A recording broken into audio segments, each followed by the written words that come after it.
The water was cold. It was not the cold of the North Sea, the biting salt spray that Guthrum had known his entire life. This was the still, chilling water of an English church font. It was May, 878.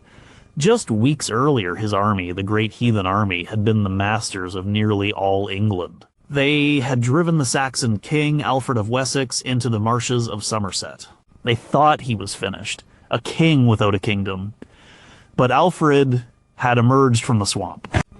He gathered the fyrds, the militias of Somerset, Wiltshire, and Hampshire. His surprise attack at Edington had shattered Guthrum's forces. The Vikings fled to their fortress at Chippenham. Alfred besieged them. For 14 days, they starved. Their horses were eaten. Hope was gone. Surrender was the only option. Now, Guthrum stood here in a church at Aller, near Alfred's royal villa. The Saxon king was his godfather. This was the price of peace, the core of the Treaty of Wedmore. Guthrum, the warrior who had terrorized kingdoms, had to accept their god. 30 of his most important jarls stood with him, ready to do the same. The priest spoke Latin words that meant little to him. The water touched his forehead. He was no longer Guthrum. He was now Aethelstan, a Christian name for a Christian king. This was not a conversion of the soul, it was a conversion of strategy. This baptism was the ultimate organizational maneuver, and it secured his right to rule his part of England, the vast territory that would become known as the Danelaw. It transformed him and his followers from a conquering army into a legitimate political entity. To get to this point, to a place where a Viking warlord could negotiate for a kingdom, required an organization far more complex than just a horde of raiders and longships. It was a mobile society, a political machine, and an economic enterprise, and the secrets of how it truly worked were not in the sagas of great heroes, but in the small, forgotten details of its daily existence. Number 17, leadership was a committee, not a crown. My name is Halfdan, and I followed Ivar since the day he announced we would cross the sea to the land of the Angles. That was in the autumn of 865. We gathered in a great fleet, maybe 150 ships, maybe more. Each ship had its own captain, its own crew loyal to him. But the army itself, the Great Army, had no single king. It had the brothers Ivar, Halfdan, and Ubba, the sons of Ragnar. Ivar did not sit on a golden throne. He sat on a sea chest by the fire, his legs, thin and useless, tucked beneath him. He was carried everywhere on a shield. But his mind was the sharpest thing in the entire army. He never shouted. He spoke quietly, and even the proudest jarls leaned in to hear. He was the strategist. He saw the map of this land not as fields and rivers, but as a game board. He knew where the wealth was in the great monasteries. He knew where the Saxon kings were weak, where their kingdoms were divided. He was the one who decided we would not just raid the coast, but land in East Anglia and stay. Halfdan, his brother, was different. He was the warrior. He stood tall, his braided hair the color of straw, his arms thick with muscle and silver rings. He led from the front.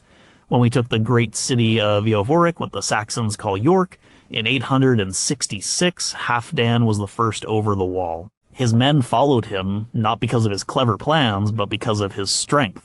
They saw him as the embodiment of what a Viking should be. He fought for glory and for riches, and he shared them with his men. When a decision was needed quickly, in the heat of a campaign, men looked to Halfdan. He was the arm of the army. And then there was Ubba.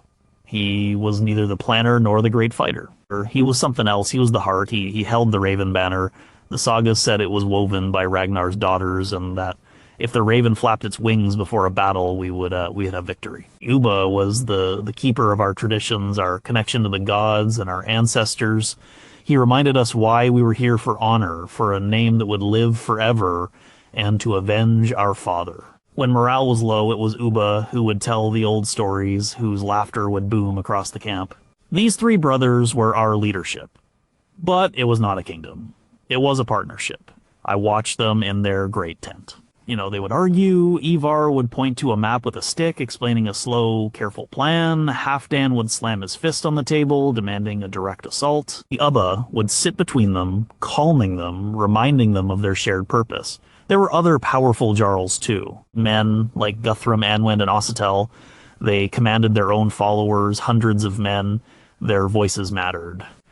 A decision was not made until all the great jarls agreed. It was a council. When we took a city, the loot was divided according to a system.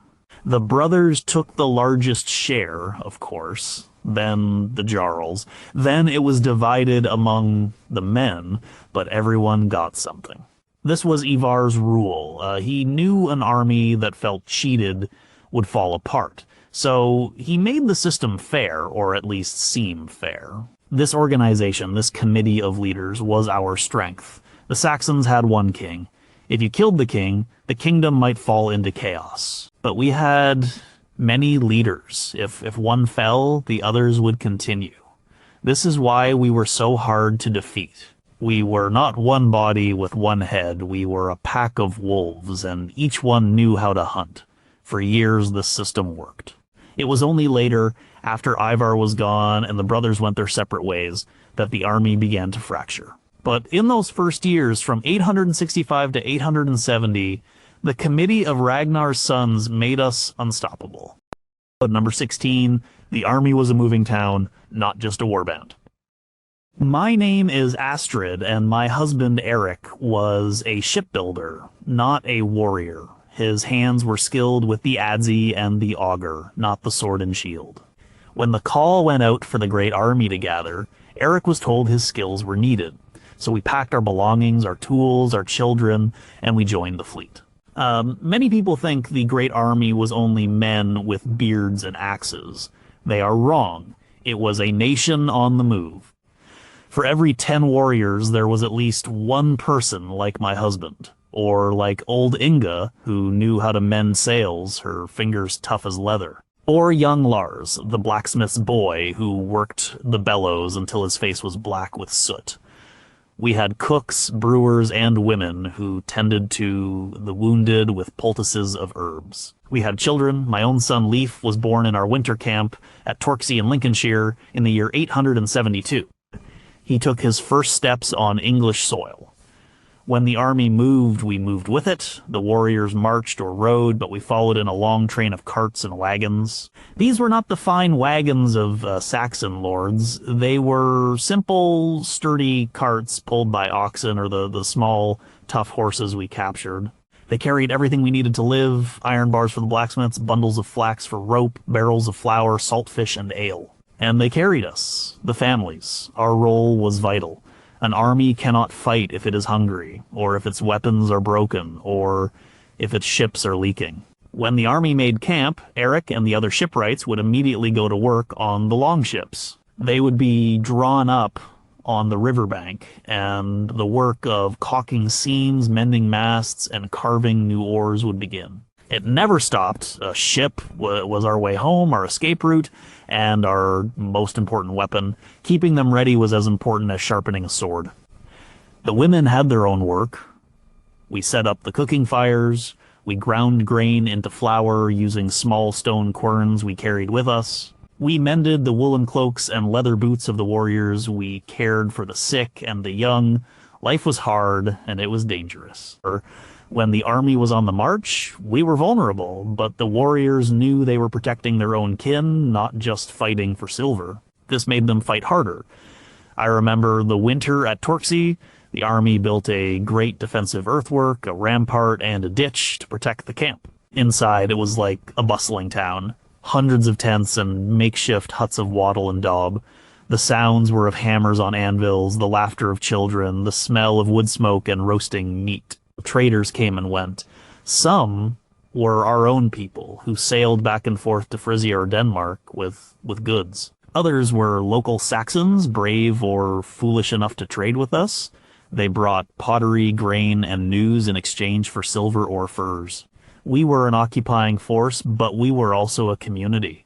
We were not just there to raid and leave. We were there to live. This was the great secret of the army. It could sustain itself. It carried its own society with it. And because of that, we could stay not just for a season, but for years. Number 15, the Vikings became a cavalry army on arrival. My name is Finn, and I am a farmer's son from Jutland. I knew horses. I knew how to break them, how to ride them, how to care for them. But in my homeland, we fought on our feet. We came from the sea. The ship was our horse. We formed the shield wall. That was the way of our people. When we landed in East Anglia in 865, everything changed. Ivar the Boneless, our leader, looked at the flat, open land. He saw the Roman roads, still straight and hard after hundreds of years, and he understood something crucial. To conquer this country, we could not just be sailors. We had to become horsemen. The first thing we did was not attack a town. It was to make peace. The East Anglian king, Edmund, saw our great number and was afraid. Ivar did not demand his crown. He demanded horses, all the horses his kingdom could provide. It was a strange kind of tribute. Edmund agreed. He thought he was buying time, saving his people from a fight. He was wrong. He was giving us the very weapon we needed to destroy him. Suddenly, the army was mounted. Thousands of us. We were not trained cavalry like the Franks with their lances and heavy armor. We were mounted infantry.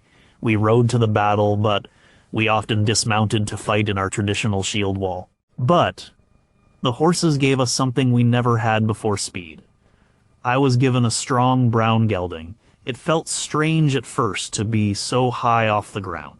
But soon I saw the advantage. We could move across the land with incredible speed. A Saxon feared that their militia of farmers would hear we were a week's march away. But we would be upon them in 2 days. They could not gather their forces in time. We created terror and confusion wherever we went. I remember our ride to Northumbria in 866. It was a journey of nearly 200 miles. On foot, it would have taken weeks. On horseback, we covered it in a fraction of the time. We arrived at the city of York so quickly that they were completely unprepared. The gates were open. We rode right in and took the city with almost no fight. The Northumbrian kings, Aela and Osbert, were fighting each other in a civil war. By the time they stopped fighting and joined forces to attack us, we had already fortified the city. Our speed had given us the greatest prize in the north. We learned to care for the horses. We set up picket lines. We foraged for fodder. We became experts at swimming them across rivers. The horses were as valuable as our swords. They were our legs. They allowed a small force to seem huge because we could be everywhere at once. We could raid a village in the west in the morning, and by evening be threatening a monastery 30 miles to the east. The Saxons were not prepared for this kind of warfare.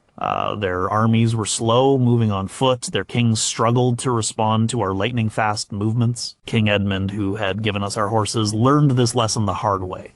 A few years later, when we returned to East Anglia, his army was no match for us. We had mastered the land using the very animals he had given us. We came as sea wolves, but we learned to run with the land wolves. That was the key to our early victories.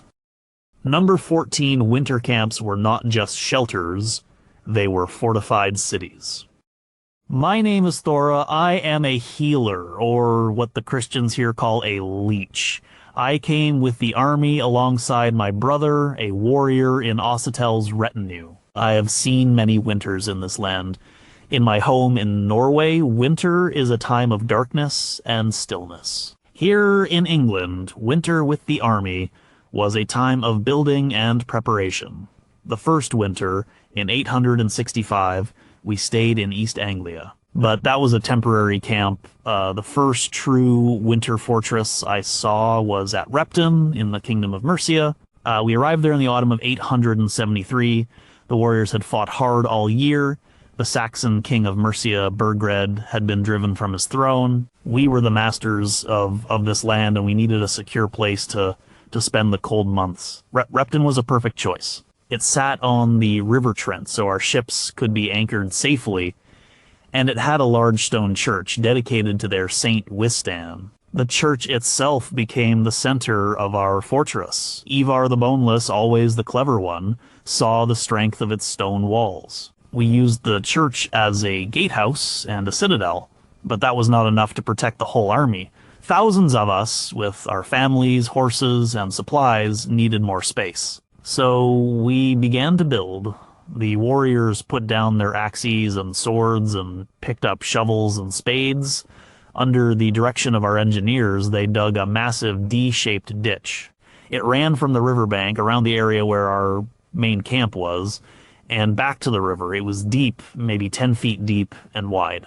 On the inside of the ditch, they piled up the earth to create a high rampart. At the top, they would have driven sharpened wooden stakes. And I watched this great work progress.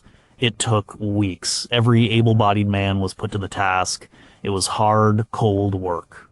The ground was often frozen, but they did it without complaint. They knew this wall of earth and wood was what would keep us safe through the winter. It was our shield against a surprise attack by the Saxons. Inside the rampart, a city of wood and leather grew. There were longhouses for the jarls, built from timber taken from the surrounding forests. Most of us lived in large tents made of hide or wool, with a central fire pit for warmth and cooking. There were workshops for the blacksmiths, the armorers, the leather workers. The sound of hammering was constant. The smoke from hundreds of fires filled the sky. Life in the winter camp was organized. There were guards on the ramparts day and night. Foraging parties went out to find food, though much of what we ate was tribute taken from the surrounding Mercian villages. We had a market where we traded goods. I traded my healing skills for food and sometimes a piece of silver. A great burial mound was made near the church. It held the bones of more than 250 of our warriors who had died in battle or from sickness. This was a permanent place, a home. These winter camps at places like Repton and Torksey were more than just camps. So they were the engines of our conquest. In the winter, we were not idle. We were rearming, repairing our ships, planning the next year's campaign, and raising our children. The Saxons thought of winter as a time when fighting stopped. For us, it was when we became stronger. The fortress at Repton was a statement. We were not leaving, we were here to stay. Number 13, a sophisticated supply chain fed the thousands. My name is Rolf. I am not a great warrior. My skill is with numbers and lists. I was what you might call a quartermaster for Halfdan, one of the sons of Ragnar. My job was to make sure his 500 men had what they needed to fight. This meant food, weapons, and ale. Most people see the Great Army as a wave of destruction eating whatever it found. The truth is more complicated. An army of thousands cannot live by random raiding alone. It will starve. We had a system. When we entered a new kingdom like Mercia in 867, the first priority was not to burn everything. It was to secure a food supply. Ivar, our leader, would send riders to all the major towns and monasteries in the region. The message was simple: provide us with a certain amount of food and silver by a certain date, and you will be spared. This tribute was the foundation of our supply chain. I kept records, scratching notes on pieces of wax or wood. A village might be required to provide 10 cattle, 20 sheep, and 50 bushels of wheat. A large monastery, like the one at Medeshamstead, what they call Peterborough, would have to provide much more bread, cheese, salted meat, and hundreds of barrels of ale. My job was to receive these goods, record them, and store them in a central location in our camp. This system was a form of organized extortion. The Saxons called it denegeld, the Danish tax. For them, it was a humiliation. For us, it was logistics. It was far more efficient than sending out hundreds of small raiding parties. It meant our warriors could rest and train instead of constantly hunting for their next meal. It also kept the local farming economy working. We needed them to keep planting and harvesting so we could tax them again next year. A burned farm produces no food, but tribute was only one part of the system. We also had our own supply lines. We controlled the rivers with our longships. We could move large quantities of grain, livestock, and other supplies from one part of the country to another with ease. Our ships sailed back and forth to Frisia and Denmark, bringing in goods we could not get in England, like high-quality iron for our blacksmiths and whetstones from Norway to sharpen our swords. These traders would take English silver, jewelry, and slaves back with them. Our conquest was funding a vast trade network. In the winter camps, like the one at Thetford in 869, I was responsible for the daily rations. Each warrior received a share of bread, meat, and ale.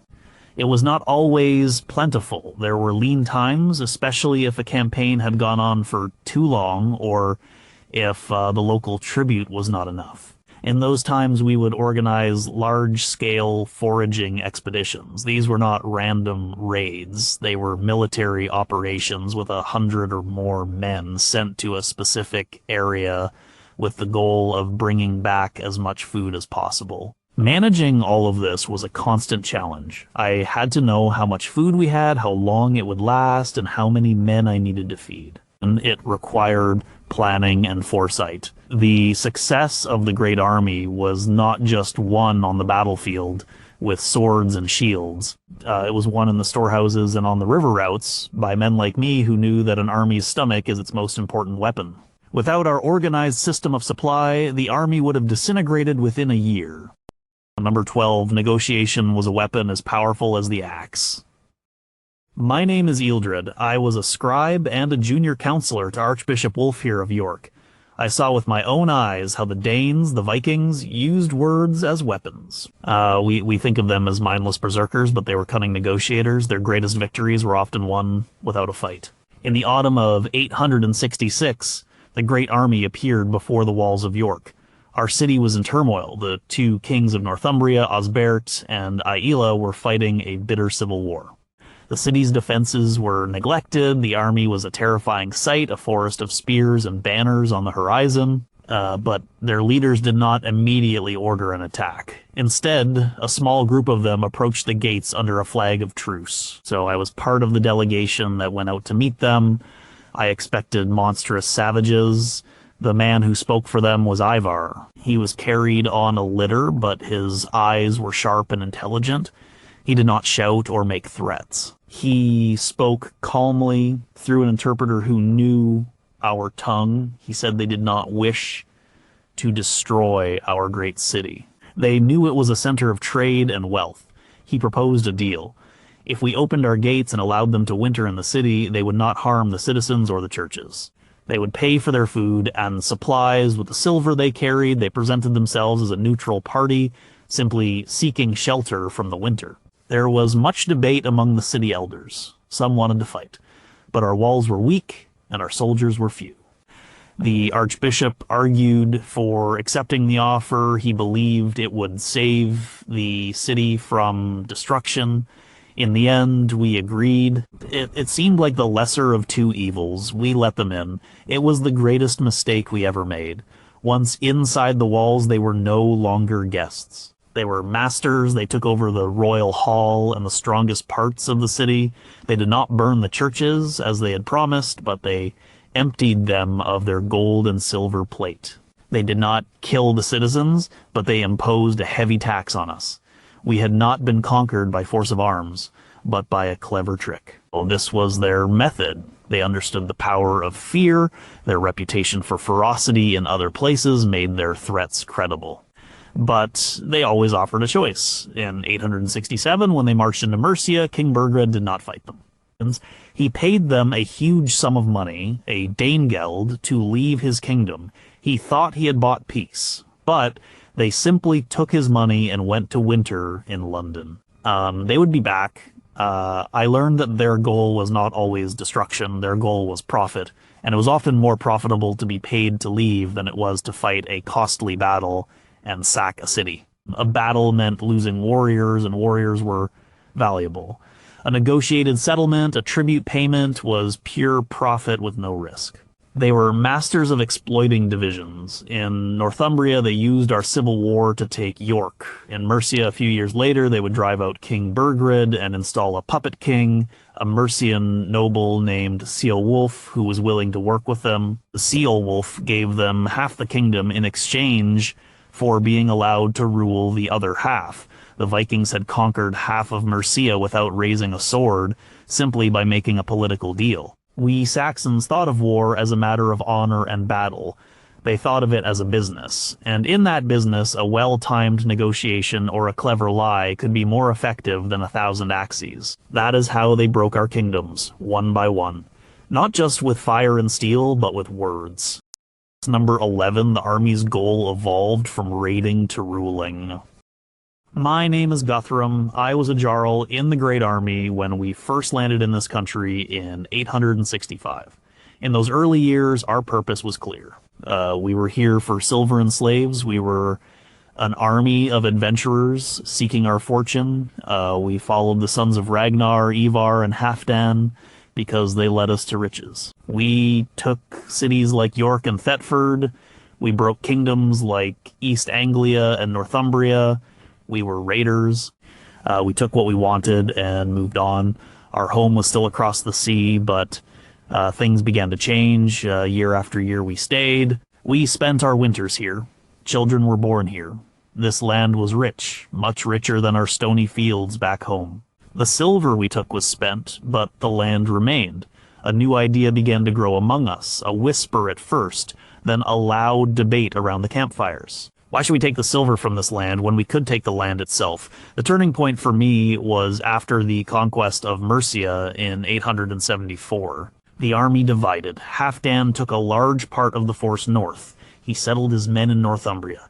The Anglo-Saxon Chronicle, the book of our enemies, says he shared out the land of the Northumbrians, and they proceeded to plow and to support themselves. They were no longer warriors. They were becoming farmers and landlords. They were putting down roots. And I took the rest of the army, along with the jarls Anwend and Ossetel south. Our target was the last Saxon kingdom, Wessex. But my thinking had changed. I did not just want to raid Wessex and take its silver. I wanted to conquer it. I wanted to be its king. The goal was no longer just wealth. It was power, it was land, it was a permanent home. We campaigned in Wessex for years. We took the towns of Wareham and Exeter. We fought King Alfred's army again and again. In the winter of 878, we came close to final victory.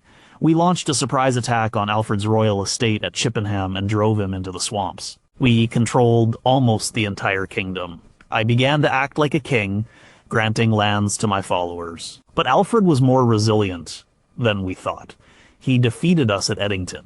In the treaty that followed, the Treaty of Wedmore, I lost my chance to rule Wessex.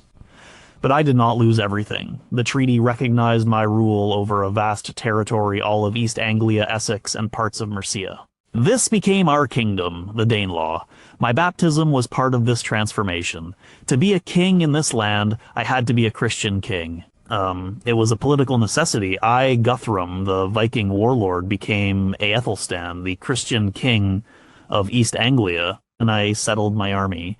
The year after the treaty, in 880, the chronicle says, my army went from Cirencester into East Anglia and settled there and shared out the land.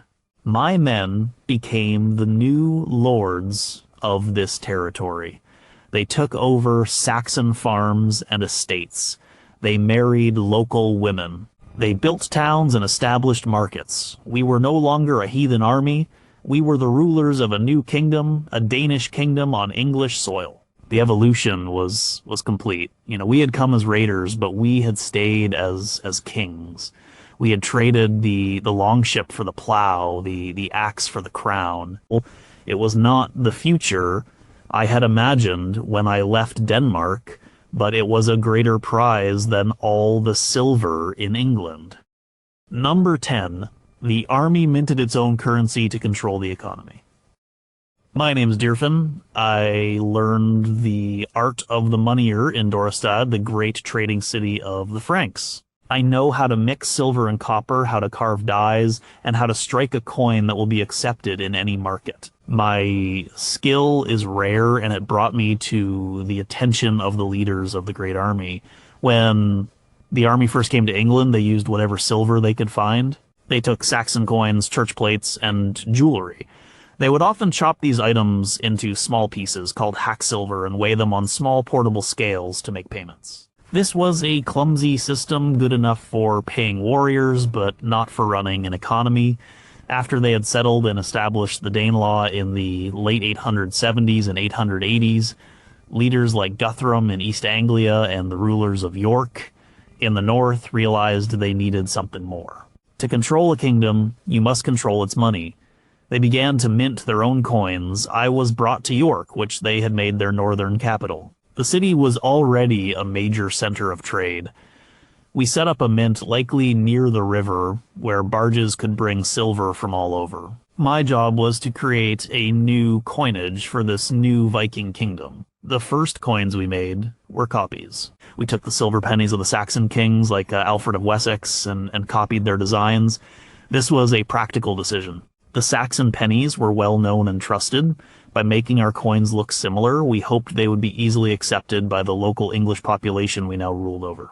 We called these the St. Edmund coins in East Anglia, ironically named after the king they had killed here. But soon, we began to create our own unique designs. These coins were a powerful statement of our new identity. In York, we minted coins with the name of our king, like Sigfred and Canute, but we also added symbols of our own heritage. One of the most common coins we struck was the St. Peter penny.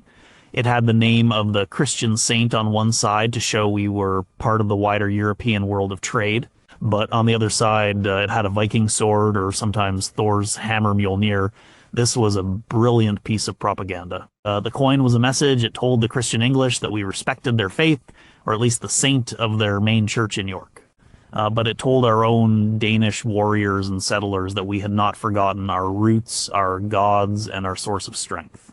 The coin blended the two cultures we were now trying to rule. We minted hundreds of thousands of these coins. They have been found by archaeologists all over England and even as far away as Russia. They show how organized our economy became. We used this money to pay soldiers, to buy land, to fund the building of new towns, and to trade for goods from across the sea. The mints at York and in East Anglia were not small operations. They were a sign of a functioning government and a stable state. The act of minting a coin is an act of sovereignty. It says, I am the ruler here. This is my land and this is my money. The coins I made were not just pieces of silver. They were small declarations of independence, tools of economic control, and symbols of a new power that had risen in the north of England. Number 9, strategic alliances with Saxon rivals were common. My name is Ceolwulf. I was once a Thegn de Mercia, a nobleman in the court of King Burgred. I watched my king struggle for years against the Viking army. He fought them, yes, but he also paid them. In 868, he paid them to leave. In 872, they came back and wintered in London on the edge of his kingdom. The pressure was relentless. By 874, the army was in Mercia to stay. They wintered at Repton, the burial place of our kings. The heart of our kingdom. King Burgred could fight no more. His spirit was broken. He abandoned his people, his kingdom, and he fled to Rome. Or he died there, an exile. Mercia was left without a king, at the mercy of the Danes. Ivar and his brothers could have simply taken the entire kingdom for themselves. They had the strength to do it. But that would have meant trying to rule a hostile population of Mercians who would have resisted them at every turn. It would have required a huge number of men to garrison every town and village. Ivar chose a more subtle, more intelligent path. He chose to divide and conquer. He sent for me. I was known to have been from a rival noble family, one that had little love for King Burgred. They made me an offer. They would make me king of Mercia. In return, I had to swear oaths of loyalty to them, and I had to agree to give them the entire eastern half of our kingdom. The western half I could rule as their vassal, their puppet, and I had to promise to hold the kingdom ready for them whenever they might want it back. What choice did I have? To refuse would have meant my death and the complete subjugation of our people. To accept meant saving at least half of our kingdom from direct Danish rule. It meant I could protect the churches, the towns, and the people of Western Mercia. I would be a king, but a foolish king's then, as the West Saxon chronicles would later call me in their propaganda. So I accepted. I became King Ceolwulf II of Mercia. The Great Army took the eastern part, the lands that would become the shires of Lincoln, Leicester, Nottingham, and Derby. I ruled the West, the old heartlands of our people. I raised taxes for the Danes. I provided them with food and supplies, and I was their ally. This was how they operated. They were not just warriors, they were politicians. They understood the internal rivalries of the Saxon kingdoms. In Northumbria, years earlier, they had taken advantage of the civil war between Aella and Osbert to seize York. Here in Mercia, they used my own ambition and my family's rivalry with Burgred to split our kingdom in two. My reign was short. I did what I could for my people. I minted my own coins to show I was a true king. But I was always under the shadow of my Danish overlords. After a few years, they had no more use for me, and I disappeared from the historical record. My story is not one of glorious resistance. It is a story of difficult choices and political reality. The Great Army's success was not just due to their military power. It was due to their clever exploitation of our weaknesses, our divisions, and our ambitions. They made allies out of our enemies and broke our kingdoms from within. My crown was forged by them, and it served their purpose, not mine.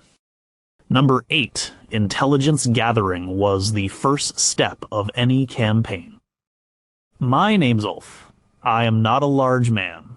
I do not carry a great axe. My weapon is my quietness and my eyes and my ability to listen. Before the Great Army ever moved into a new territory, men like me went first. We were the scouts, the spies. We did not look like Vikings. We would trade our mail shirts and helmets for the simple wool tunics and cloaks of Saxon peasants.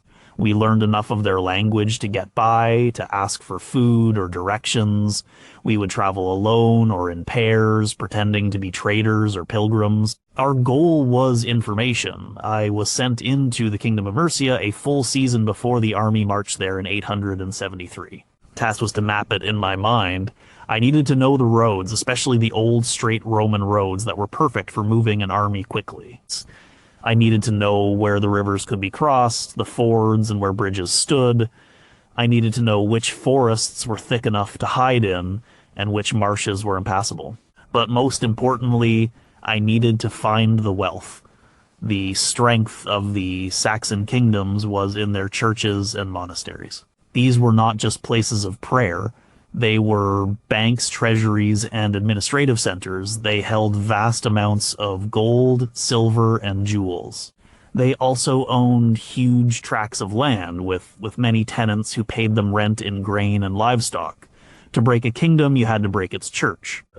So I would visit these places. I would go to the Great Abbey at Crowland or the Cathedral at Lichfield. I would pretend to be a penitent, a humble traveler seeking shelter. The monks, in their piety, would often let me in.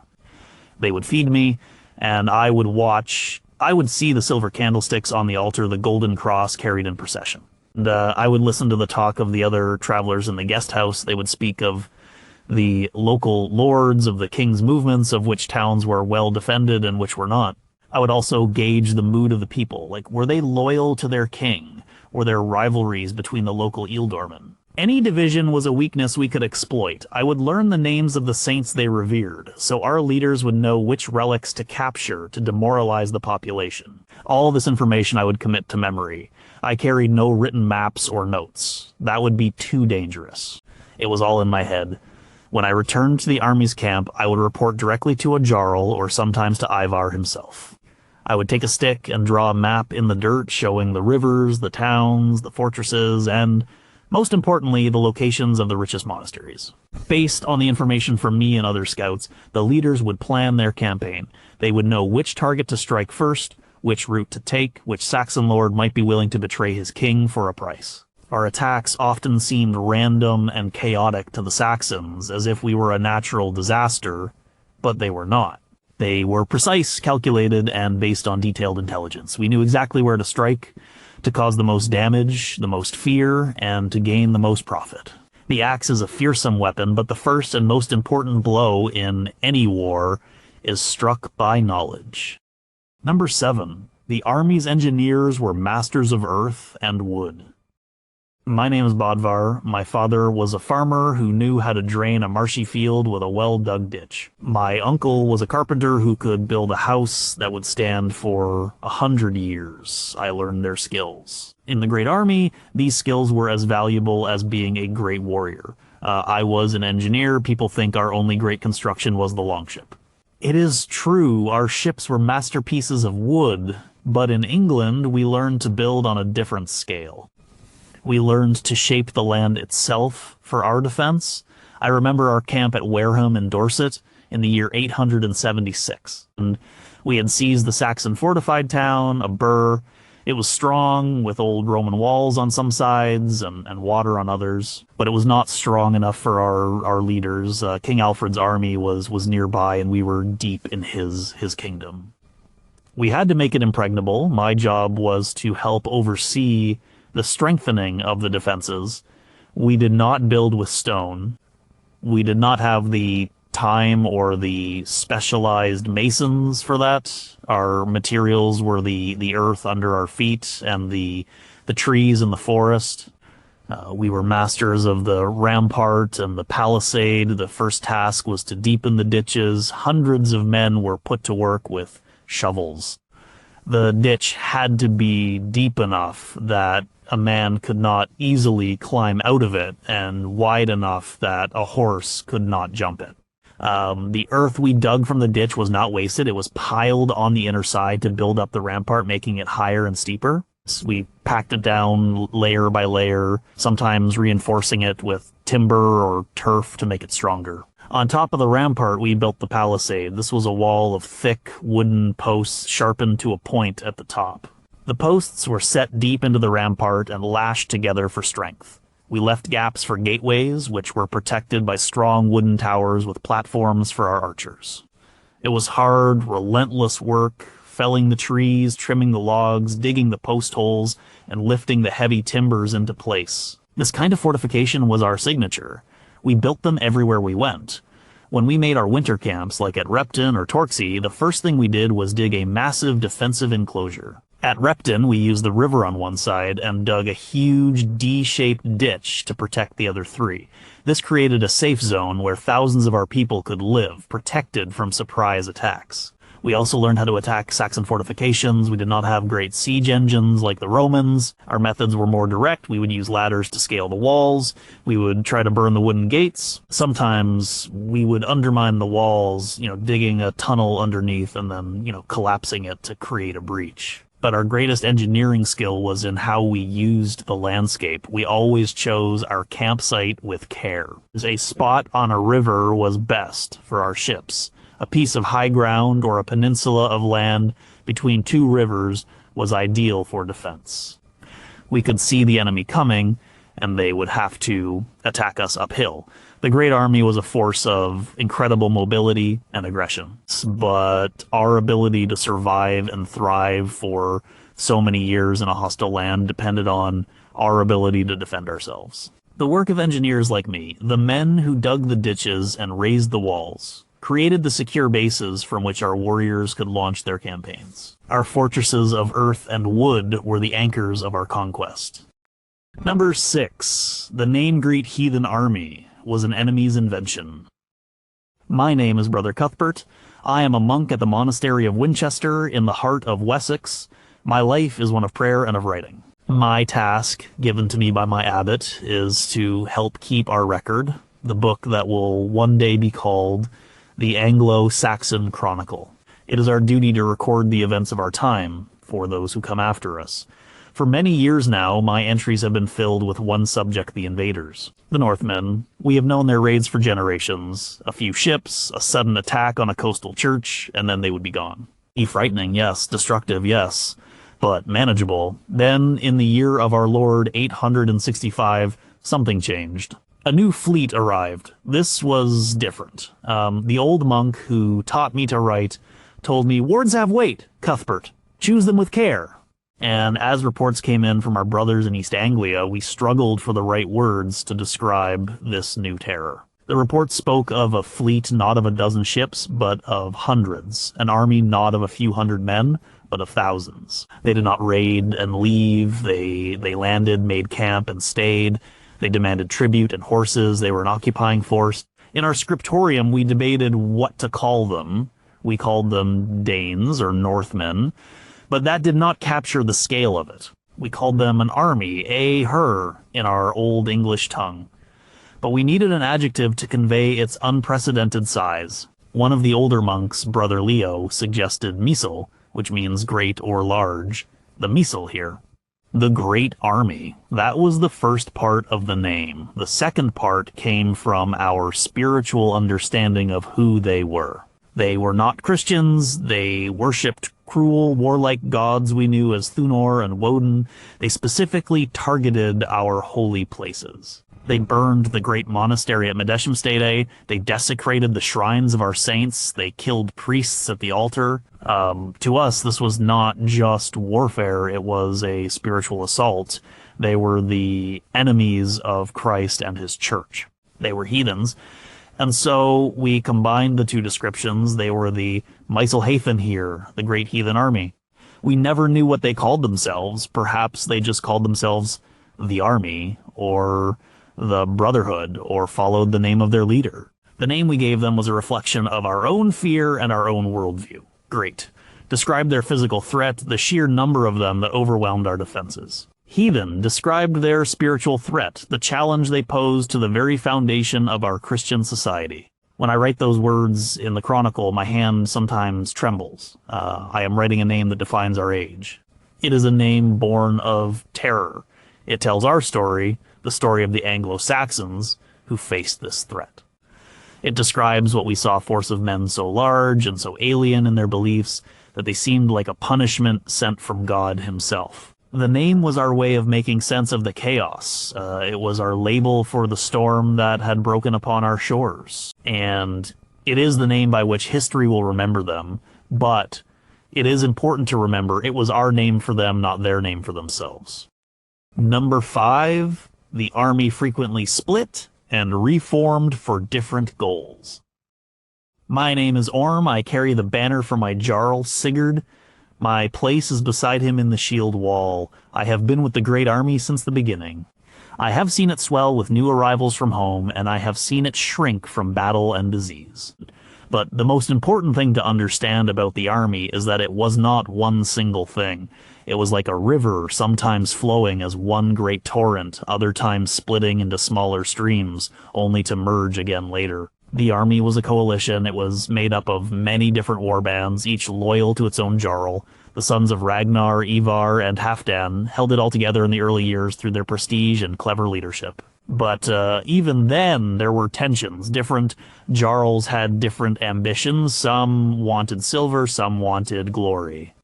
Some wanted land. The first great split I witnessed was in 874. We had conquered Mercia, we were at the height of our power, and a great debate began in the winter camp at Repton. What should we do next? The army was too large to be supported in one place. And two clear factions had emerged. Halfdan, the great warrior, wanted to go north. He had fought in Northumbria for years. He felt that land was his by right. He wanted to stop fighting, to settle down, and to rule as a king. Many of the older warriors, men who were tired of endless campaigning, agreed with him. They wanted to take their share of the winnings and find a piece of land to farm, a place to build a hall and raise a family. But Guthrum, who had become the most powerful jarl after Ivar had left for Ireland, had other ideas. He was still hungry. He looked south to the last unconquered Saxon kingdom, Wessex. He saw its wealth, its rich towns and churches. He dreamed of total conquest, of making all of England a Danish kingdom. He appealed to the younger warriors, men who had not yet made their fortune, who still craved the thrill of battle and the promise of rich plunder. The two leaders could not agree, so the army divided. It was a peaceful split. There was no fighting between us. We were still brothers, but we went our separate ways. Halfdan led his followers north to the River Tyne. The next year, the chronicles of the monks say he shared out the land, and his men began to plow. They became the first Danish settlers of what would become the Kingdom of York, and I stayed with Guthrum. My jarl Sigurd was loyal to him. We were the more aggressive part of the army. We turned south and began our great war against King Alfred and Wessex. Our numbers were smaller now, but we were all dedicated to the same goal: conquest. For 3 years, we fought in Wessex, taking Cambridge, Wareham, and Exeter. Later, other armies would arrive from over the sea, and they would sometimes join with us and sometimes operate on their own. The army that fought Alfred at the end of his reign was a different army from the one that had landed in 865. And leadership changed, men died, new warriors arrived, the goals shifted. This flexibility was one of our greatest strengths. We could split up to forage for food over a wide area. We could send one part of the army to raid while another defended a fortress. We could allow one group to settle, creating a secure base while another continued to fight. The Great Army was not a rigid, monolithic structure. It was a living, adaptable organism that could change its shape and purpose to suit the needs of the moment. Number 4, psychological warfare was as important as the shield wall. My name is Father Alcuin. I am the parish priest for a small village in the fens of East Anglia.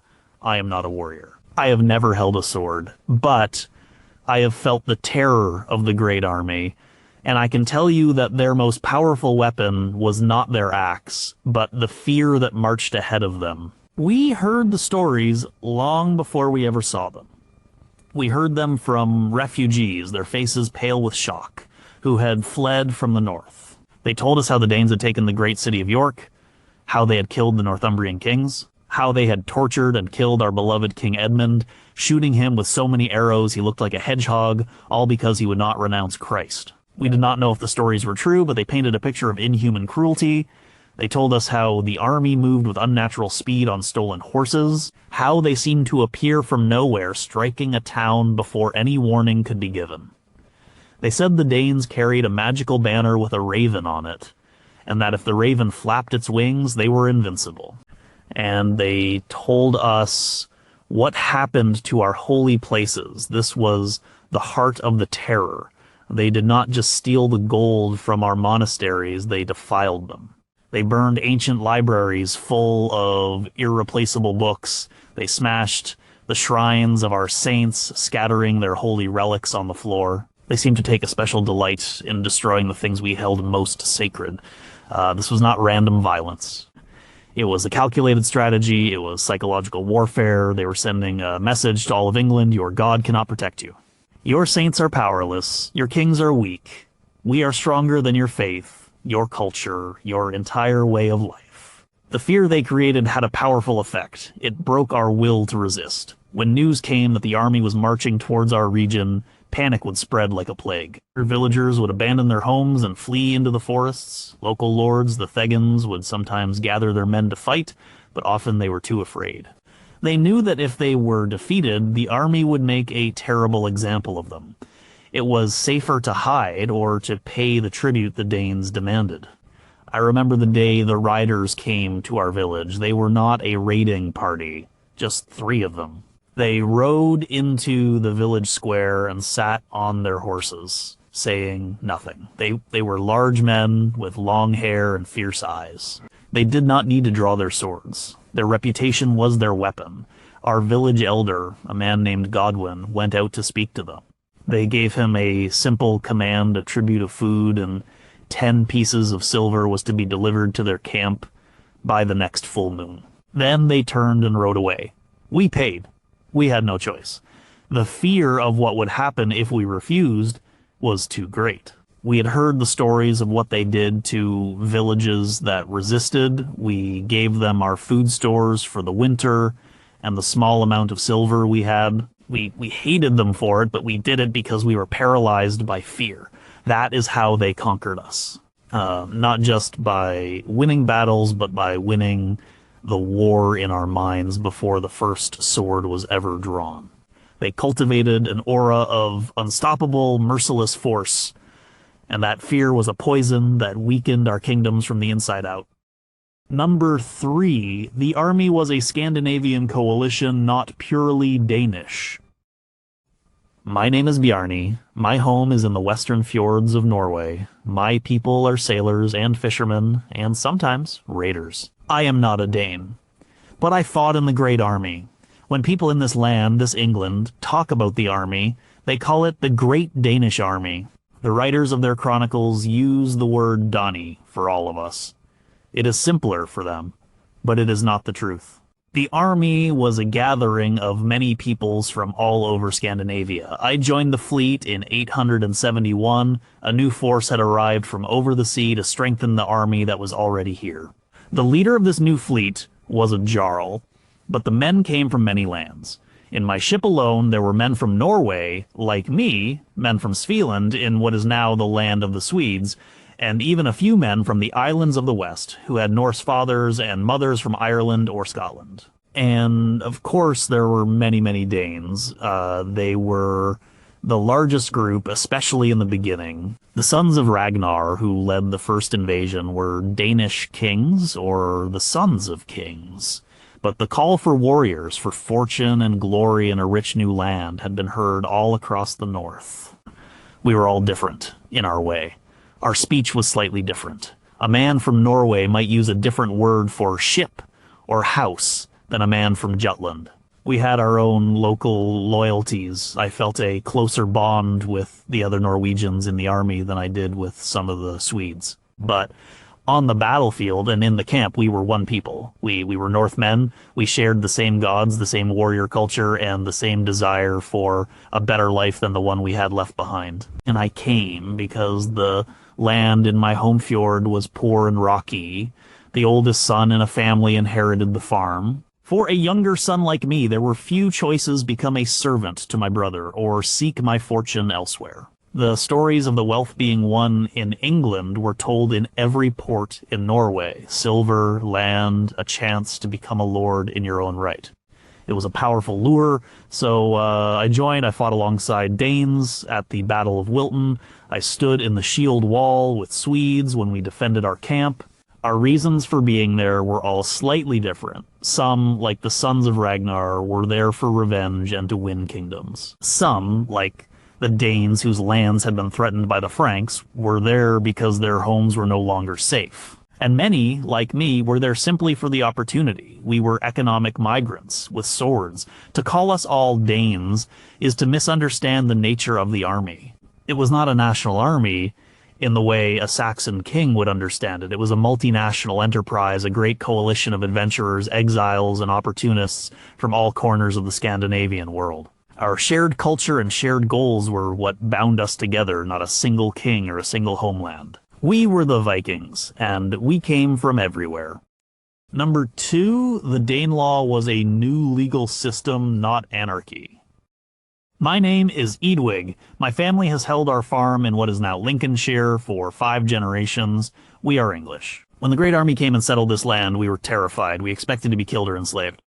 We thought our laws, our traditions, our entire way of life would be erased. Some people were killed. Some land was taken and given to Danish warriors, but for most of us, life continued, but under a new set of rules. The Danes did not bring chaos, they brought their own law. Our area became part of what we started to call the Danelaw. It was not a single unified kingdom, it was a region where Danish law and Danish customs held sway. The most immediate change was in how disputes were settled. In our Anglo-Saxon system, a crime was a crime against the king and the community. The punishment was often a fine, a wergild or man price paid to the family of the victim and to the king. The Danes had a similar system, but with crucial differences. Their society was based on the power of the free farmer and the warrior. Their law reflected this. A central concept to their legal system was the thing, or assembly.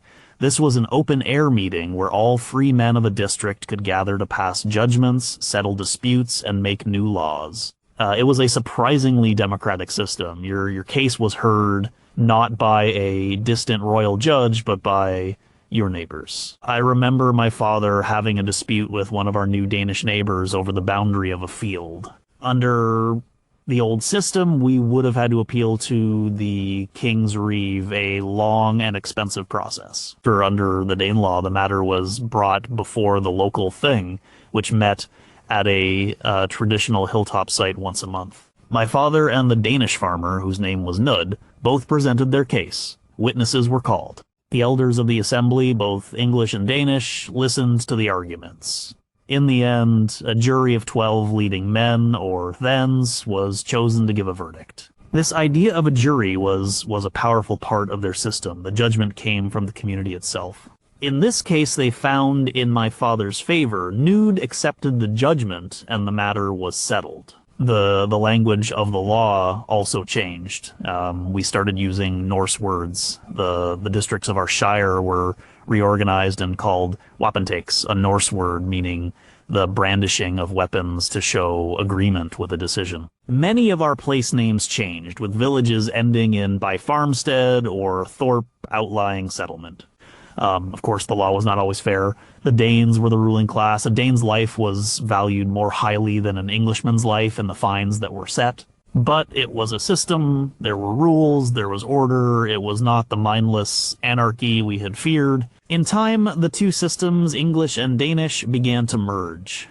We adopted some of their legal ideas, and they adopted some of ours. The Danelaw created a unique society in the north and east of England, a hybrid of Anglo-Saxon and Scandinavian culture. It was a society shaped not just by the Viking Acts, but also by the Viking Assembly. It taught us that our conquerors were not just raiders, but also lawmakers. Number 1, the army never truly left, it became the people. My name is Thorstein. I was once a warrior. I came to this land in the Great Army under Guthrum. I fought at Edington. I felt the shame of that defeat and the gnawing hunger of the siege that followed. I stood by when Guthrum was baptized and took a new name. And in the year 880, I was given my reward. Not a bag of silver, but a plot of land. It was a farm in East Anglia near a small village. It had belonged to a Saxon thing who had died fighting against us. The Saxon family that had worked the land was still there. They looked at me with fear and hatred. I was their conqueror, their new master. I was 25 years old. I had spent my entire adult life with a sword in my hand. Now I was told to hold a plow. The first years were hard. I did not know this land, this soil. I had to learn from the very people who saw me as their enemy. I learned the rhythm of their seasons, the time for planting, and the time for harvest. And I married a local woman. Her father agreed to the match because I was the lord of the land, and it was better to be allied with power. Her name was Edith. She taught me her language. Our children grew up speaking both Norse and Old English. They were neither fully Viking nor fully Saxon. They were something new. I was not alone. All across the Danelaw, thousands of my comrades from the army were doing the same thing. We were putting down roots. We gave our new homes Norse names. The village next to mine became known as Ketil's after my friend Ketil who settled there. We established our own towns, our own markets. The 5 boroughs Leicester, Lincoln, Stamford, Nottingham, and Derby became the centers of our power, fortified towns ruled by Danish jarls and their armies. The Great Army, the Mysel here that had terrorized England, did not just sail away or die in a final glorious battle. It dissolved. It melted into the landscape. We traded our mail shirts for farmers' tunics. The shield wall was replaced by the property line. The bonds of the warband were replaced by the bonds of community and family. Of course, the fighting did not end forever. There were more wars between the Danelaw and Wessex. New Viking armies would come from the sea. But the foundation had been laid.